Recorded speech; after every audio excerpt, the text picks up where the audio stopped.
मुझे कोई आए और कन्विंस करे कि आप इसको छोड़ करके वो कौन से झांगुर बाबा है, कौन है, मैं तो सुना नहीं, छांगुर बाबा जो भी बाबा है फलाने ढकाने, वो मुझे कन्विंस करके बताएं, या इस सोसाइटी में जो कथा कर रहे हैं उनको कन्विंस करके बताएं।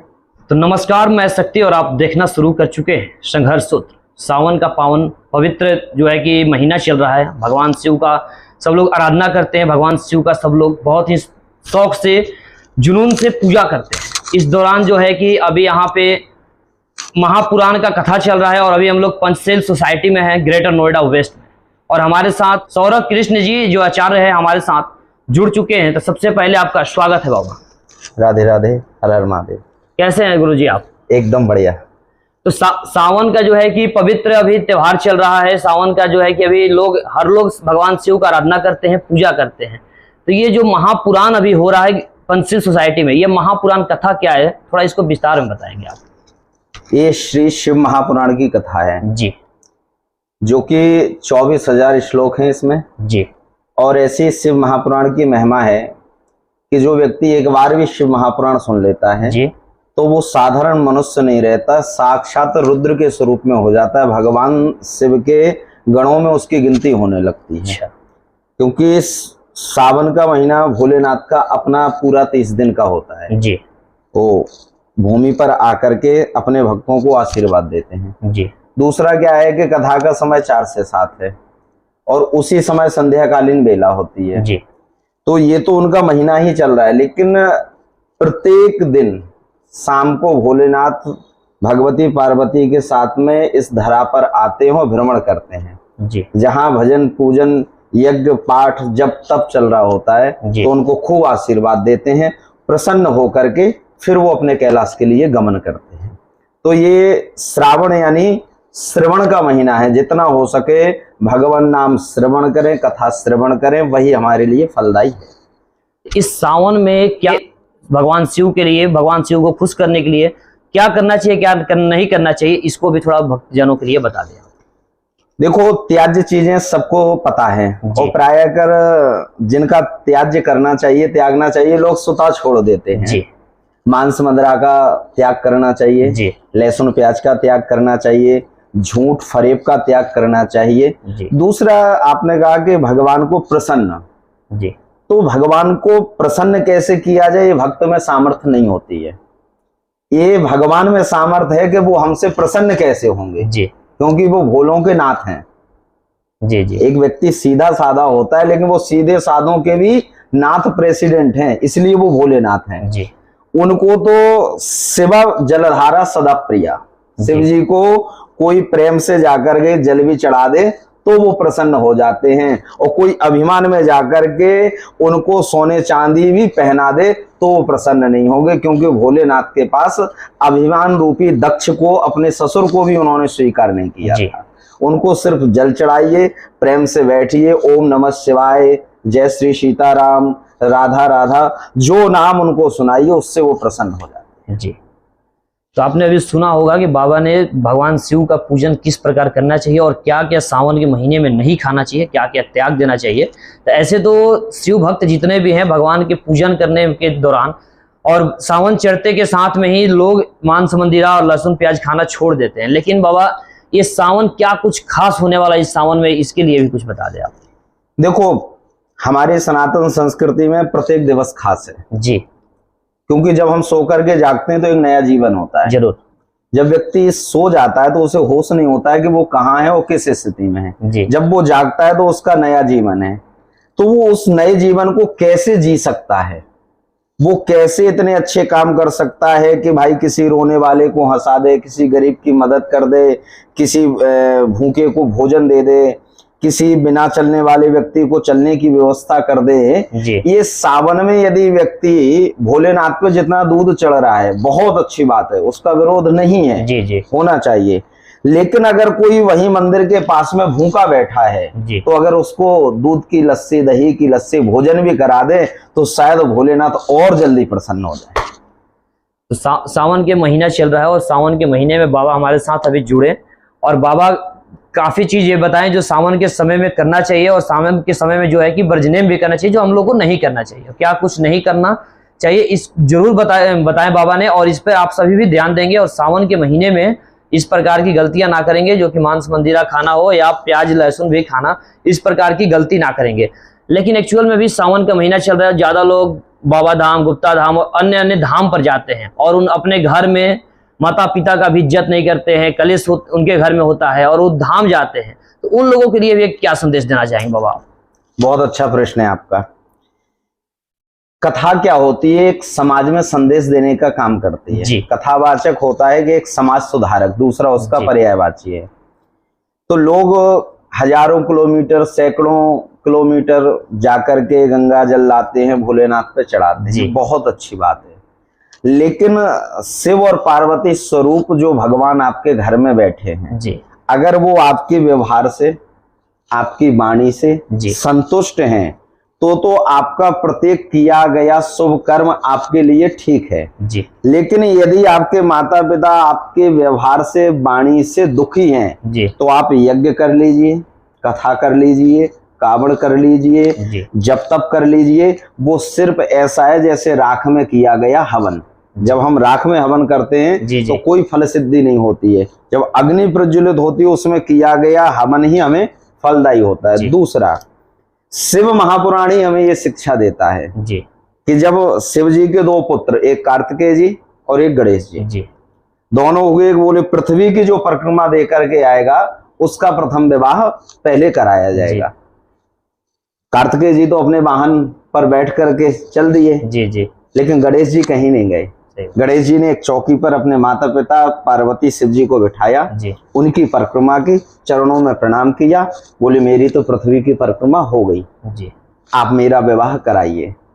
जब भोलेनाथ ने कहा कि भाई आपके बड़े भाई तो पृथ्वी की परिक्रमा करने गए हैं, आप भी जाओ, बोले नहीं, आप जगत पिता हैं, आप जगदीश्वर हैं, आप जगत गुरु हैं, अगर माता पिता के चरणों में बैठ करके उनकी सेवा करके उनकी परिक्रमा कर ली तो पूरी पृथ्वी की परिक्रमा हो गई। तो वो शिक्षा तो हमें शिव पुराण से यही मिल गई है जी, कि अपने माता पिता को यदि व्यक्ति संतुष्ट कर ले तो सारे तीर्थ धाम उसके घर में है, कहीं जाने की आवश्यकता नहीं। ऐसा ही मैं आज के परिवेश में कहना चाहूंगा कि जो स्थिति बनी हुई है पति पत्नी वाली जी, कि देखने को न्यूज में प्रत्येक दिन मिल रहा है कि फलानी ने अपने पति के साथ ऐसा किया या पत्नी ने पति के साथ ऐसा किया, पति ने पत्नी के साथ किया, उसके लिए बहुत अच्छी एक शिक्षा है जी। शिव महापुराण में ही पातिव्रत धर्म का वर्णन है जी। पार्वती जी को एक ब्राह्मणी जब भोलेनाथ के साथ विवाह होता है, विदा करते हैं, तो उस समय ज्ञान दिया जाता है। तो वो कहती हैं कि यदि एक पतिव्रता स्त्री किसी तीर्थ में ना जाए, किसी धाम में ना जा पाए, वो सिर्फ अपने पति के चरणों को धो करके उसका पान कर ले तो उसे गंगा जल पान करने का और सारे तीर्थ करने का फल मिलता है जी। ये शिव महापुराण और ये श्रावण का महीना हमें ये शिक्षा देता है। कहीं ना कहीं बाबा सावन के पावन अवसर पे आप सभी जितने भी पति पत्नियों के बीच में कलेश, चाहे न्यूज पे चल रहे थे ड्रम में डाल देना, पति को काट देना, हनीमून पे जाने के बाद पति और पत्नी के बीच की तमाम ऐसे खबर भी चल रहे थे कि जो पति को और पत्नी को और अपने प्रेम विवाहिक को लोग नष्ट कर देते थे, तो उन लोगों के लिए भी कहीं ना कहीं बाबा ने सावन के पावन अवसर पे कुछ संदेश दिए बाबा। लेकिन जो हम लोग रुद्राभिषेक करते हैं, महापुराण करते हैं, क्या ये सावन के अवसर पे ही करते हैं या सावन के बाद भी किया जा सकता है? नहीं, ऐसा कोई नियम नहीं है कि सावन पे ही करें जी, कभी भी कर सकते हैं, कभी भी करेंगे। हाँ, फल तो बराबर मिलेगा, फल बराबर होगा। लेकिन एक बात होती है जी, कि जब आपका जन्मदिन होता है तो उसी दिन क्यों आपको विश किया जाता है जी? भाई रोज विश कर सकते हैं जी। एक विशेष दिन होता है कि जैसे सोमवार हमने कहा भोलेनाथ का है, मंगलवार हनुमान जी का, जबकि ये बांटने वाला काम नहीं है जी जी।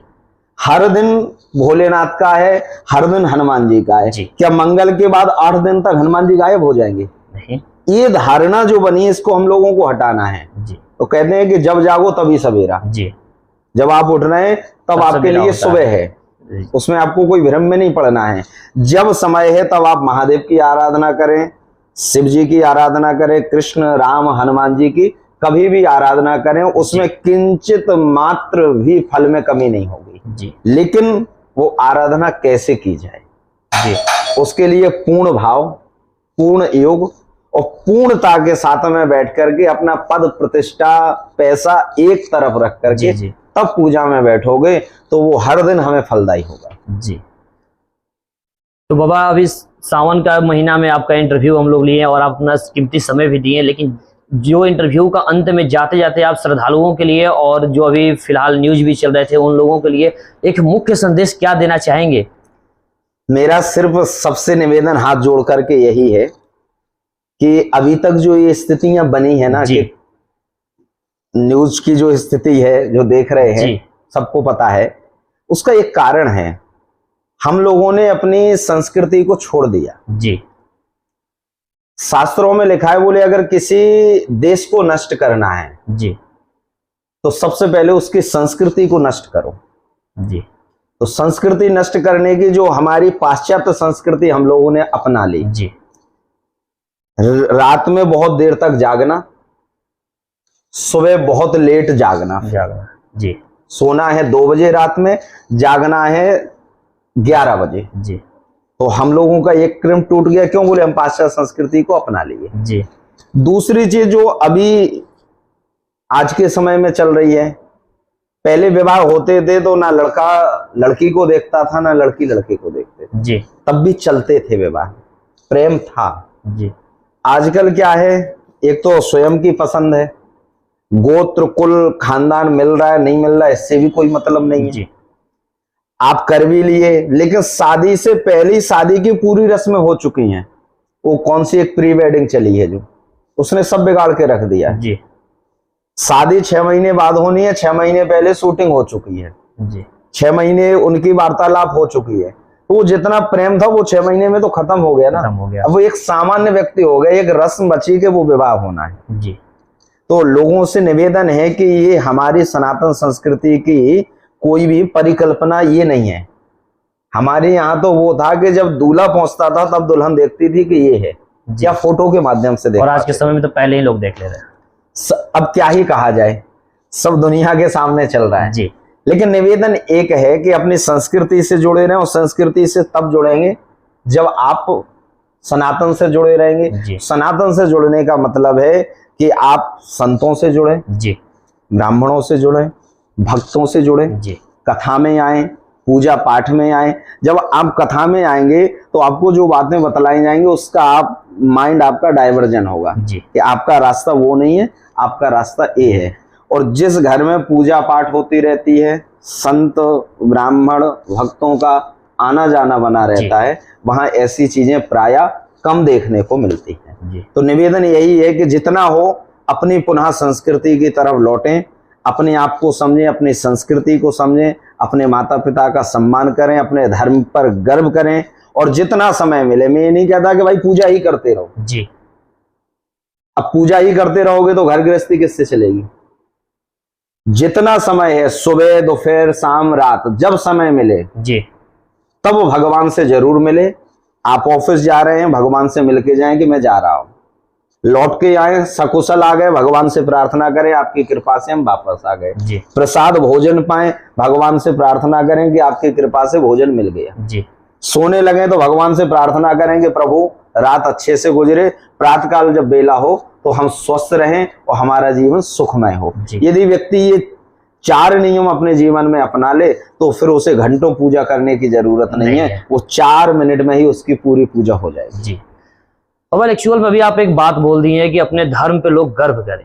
धर्म पे अगर यदि लोग गर्व करते हैं तो अभी आपको एक खबर न्यूज में सुनने को मिला था, छांगुर बाबा जो मुस्लिम धर्म के हैं और एक बहुत ही संस्था चलाते हैं, देश विदेश और हमारे भारत में भी कई लोगों का धर्म परिवर्तन करवा चुके हैं। तो जो धर्म परिवर्तन लोग खुद से जाकर उनके साथ कर रहे हैं, तो उनको अगर धर्म पे अपने गर्व होता तो क्या वो परिवर्तन करने जाते हैं? मैंने पूर्व में एक बात बोली कि सत्संग में आएंगे तो समझेंगे। जी। क्या है कि वो सत्संग में तो आए नहीं, अब उनको जैसी पट्टी पढ़ाई गई वो पढ़ गए तो धर्म परिवर्तन वो कर लिए। धर्म परिवर्तन का मतलब क्या है कि उन्होंने अपने धर्म को जाने नहीं। आज मुझे कोई आए तो कन्विंस करे कि आप इसको छोड़ करके, वो कौन से छांगुर बाबा है, कौन है मैं तो सुना नहीं, छांगुर बाबा, छांगुर बाबा जो भी बाबा है फलाने ढकाने, वो मुझे कन्विंस करके बताएं, या इस सोसाइटी में जो कथा कर रहे हैं उनको कन्विंस करके बताएं। जो जानता है वो कभी कन्विंस नहीं होगा, वो कभी धर्म परिवर्तन नहीं करेगा। लेकिन जो अपने आप को ही नहीं जानता, धर्म बदलने का मतलब है कि उसने अपने माता पिता का भी परित्याग कर दिया। जी सही बात है। अब जिसे अपने माता पिता का भी पता नहीं है जी, उसको क्या कहा जाएगा, किसकी संतान कहा जाएगा? वो तो अनाथ है। अनाथ को भी एक माता पिता मिल जाता, वो अनाथों से भी बदतर हो गया। दूसरी बात, धर्म एक है जी, वो सनातन है। जी, जितने भी आप धर्म नाम दें वो धर्म नहीं है, वो पंथ है। धर्म एक है, वो सनातन। सनातन यानी एक वृक्ष की जड़। जी, अब उस जड़ से जितनी भी शाखाएं प्रस्फुटित हुई हैं वो सब शाखाएं हैं। जी, धर्म तो एक था, एक है, एक रहेगा। आप कोई भी अन्य पंथ को उठाइए, कोई 2000, कोई 5000, कोई 7000, कोई 1000, कोई 500 वर्ष, कोई 100 वर्ष, इतनी उनकी आयु है। जी, सनातन अरबों साल पुराना है। जी, आदि से अनंत तक की यात्रा का नाम ही सनातन है। जी, तो धर्म तो एक ही है। और जो परिवर्तन करते हैं कि बदल जाते हैं, वो अपने धर्म को ही नहीं जानते हैं। जी, हमारे तो शास्त्र कहते हैं कि स्वधर्मे निधनम श्रेया पर धर्मो भयावह, अपने धर्म में मर जाना श्रेष्ठ है। जी, ब्राह्मण है तो ब्राह्मणत्व धर्म का वो अपना निर्वाह करे, क्षत्रिय है तो क्षत्रिय धर्म का निर्वाह करे। महाराणा प्रताप ने तो अपने धर्म को नहीं छोड़ा, घास की रोटी भी खाई, लेकिन धर्म परिवर्तित नहीं किया। तो अपने सनातन पर गर्व करने का विषय है, वो करना भी चाहिए जी। लेकिन गर्व तब होगा जब आप उस शास्त्रों को पढ़ेंगे, सत्संग में आएंगे, भगवान को, अपने धर्म को जानेंगे, तभी आपको गर्व होगा। वरना तो जो स्थिति चल रहा है वो चल ही रही है जी। तो अभी आचार्य जी ने बहुत सारी बात कहे, जो पति पत्नी के बीच में कलेश, वो भी आप लोग सुन लिए। और जो लोग खास तौर पे हिंदू धर्म में जन्म लेकर के और अन्य किसी धर्म में परिवर्तित करते हैं अपने धर्म को, यानी वो अपने धर्म से कहीं ना कहीं शर्मिंदगी महसूस करते हैं या अपनी धर्म की पूरी जानकारी भी उन्हें नहीं है, तो ऐसे लोगों के लिए आप लोग क्या सोचते हैं? और आचार्य जी ने आप सभी के लिए बहुत सारी स्पेशल बातें कही हैं, तो आचार्य जी के बात से आप लोगों को कैसा लगा कमेंट कर जरूर बताएंगे। तब तक के लिए नमस्कार।